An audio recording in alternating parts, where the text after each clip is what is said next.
UPSC India के सबसे top examination competition में से एक, जिसके लिए हर साल 10 लाख से भी ज़्यादा स्टूडेंट्स फॉर्म भरते हैं, लेकिन उसमें से सिर्फ ऐसे 1000 स्टूडेंट्स होते हैं जिनका सिलेक्शन हो पाता है। यानी कि देखा जाए तो उन 10 लाख में से 9,99,000 स्टूडेंट को ऐसे ही डिसमिस कर दिया जाता है। इसका मतलब ये नहीं कि लोग पढ़ाई नहीं करते, बल्कि इसका एक एक पॉइंट आपको 1-1 लाख रैंक से पीछे कर सकता है। इससे आप अंदाजा लगा सकते हो कि कितना टॉप एग्जाम होता है। इसका नाम सुनते ही किसी का बोलती बंद हो जाता है तो किसी का प्रश्न निकल जाता है। मैं ये नहीं बोल रहा कि आप नहीं कर सकते, क्योंकि धरती पहाड़ी कम्युनिटी एक इंसान की तरह बनाएगा और देश में जितने भी IAS बने हुए हैं वो कोई एक्स्ट्राऑर्डिनरी नहीं, हमारे तरह के इंसान है। बस उनके अंदर एक जुनून थी यूपीएससी फाइट करने की।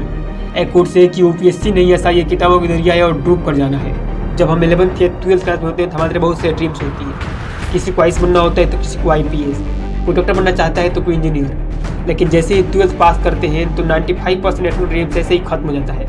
लोग 10 या 20 साल के छोटे मोटे जॉब में लग जाते हैं, लेकिन बच्चे वो 5% स्टूडेंट ही अपने लक्ष्य को पूरा करने के लिए आगे बढ़ते हैं और उसमें सफल भी होते हैं। उनके अंदर होता है जुनून। कोई पूछना उन लोगों से जो यूपीएससी फाइट करते हैं, जिनकी रूम की लाइट रात रात भर ऑन रहता है। कोई शौक नहीं है उन लोगों को पूरी रात जगकर पढ़ने की। यदि सपना तुमने देखा है तो पूरा भी तुमको ही करना होगा। इसलिए मेहनत करो, क्योंकि मेहनत एक हथियार है जिससे हम पूरी दुनिया को जीत सकते हैं। इंडिया के एक महान IAS ऑफिसर विकास देवकृति से बोलते हैं कि देश में नौकरी बच सकी है और वही IAS का, बाकी सब तो नौकरियाँ हैं।